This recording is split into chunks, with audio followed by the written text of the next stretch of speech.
Jina naitwa Sheikh Haruna Hussein, katibu mkuu wa taasisi ya Twarika Tanzania hii. Niseme mambo mawili leo ya muhimu sana. La kwanza ni kuwaomba waridi wote, Watanzania wote, Waislamu wote, wanatwarika wote kutumia fursa ya swala ya Idi moja, baada ya kumaliza swala ya Idi, kuliombea dua taifa letu la Tanzania, na hususa kumwombea rais wetu wa Jamhuri ya Muungano wa Tanzania Daktari Samia Suluhu Hassani. Mungu ampe hekima na busara za uongozi juu ya taifa hili la Tanzania. Mungu ampe hekima na busara ya uongozi juu ya taifa hili la Tanzania.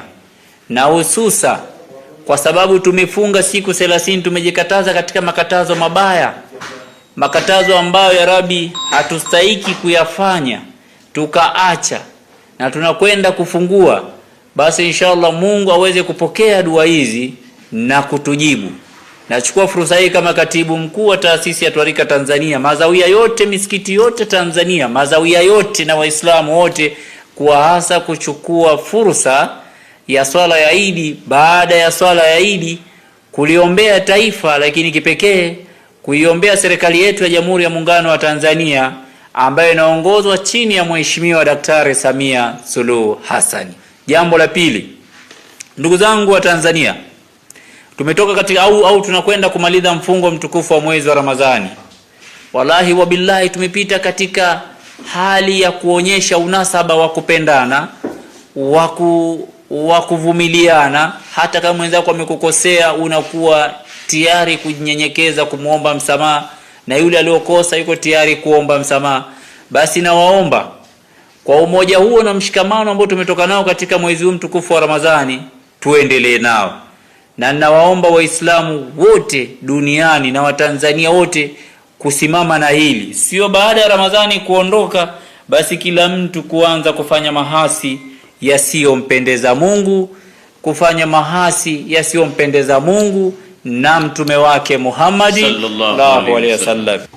Naomba ili mlichukue, kwa sababu tuko ndani ya mwezi wa Ramadhani na mimi sio mnafiki. Pamoja watu wengi kwenye mitandao huwa wanaongea alafu wanafikia hatua mpaka kutukana viongozi wa dini, na viongozi wa dini ndio tuseme ukweli utakaompendeza Mungu haswa mbele za Mungu.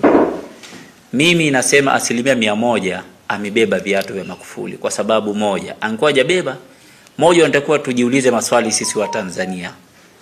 Magufuli wakati anaondoka aliacha mradi wa reli, mradi mkubwa sana ule, reli ya kisasa. Samia ameubeba na hakuna changamoto iliyotokea. Magufuli wakati anaondoka aliacha daraja kubwa sana ambalo linajengwa pale Mwanza.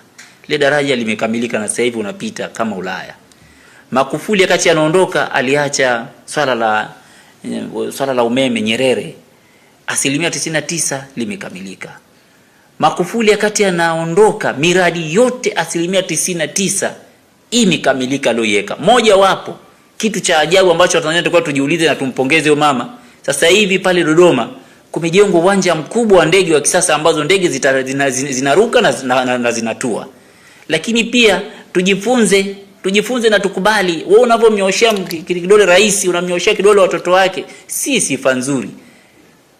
Ikulu ya Dodoma iliachwa, ilikuwa imekamilika, ilikuwa bado. Leo ikulu si unaingia ikulu ya kisasa.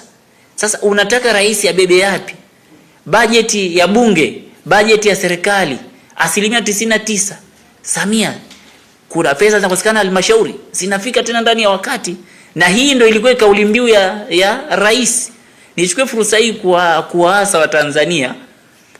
Kuna vijana ambao wanacheza na mitandao vibaya, na inawezekana wanacheza kwa faida, kutukana, kutoa kashfa ambazo hazimpendezi Mungu na mtume wake. Wasimnyoshe Samia, wanakosea kabisa.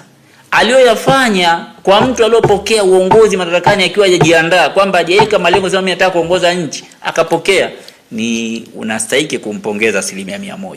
Leo tunapoongea vivutio vya kitalii hapa Tanzania Hebu angalia pato la utalii, tunapogusa utalii limeongezeka. Naomba haya Samu uyachukue na uyaandike kabisa. Samia amefanya, Samia anatosha, tumpe miaka yake minne. Mimi naongea kama kiongozi wa dini, siongei kwa unafiki. Yaani nikiuliza swala la Samia najibu kabisa kwa ujasiri, na yote atakayechukia achukie. Lakini nimejibu kwa sababu huu ni mwezi wa Ramadhani na sio mnafiki. Na Samia kwanza, moja ambacho Watanzania watakuwa wajifunze, wakisema Samia hajakanyaga viatu vya Magufuli wanakosea. Magufuli ulikuwa unaweza kumfikia muda wote, saa yote. Kwani Samia anapazia. Samia sasa hivi muda wote ukimhitaji utakutana naye. Labda watakuuzia na wale wapambe wake, lakini Samia hana hilo. Kwa hiyo kuna kila sababu ya kumwombea dua, na si kama taasisi ya Twarika Tanzania tunakusudia mwezi wa 8 kuandaa tukio kubwa la kipekee kabisa Tanzania nzima kwa ajili ya kumwombea mama huyu.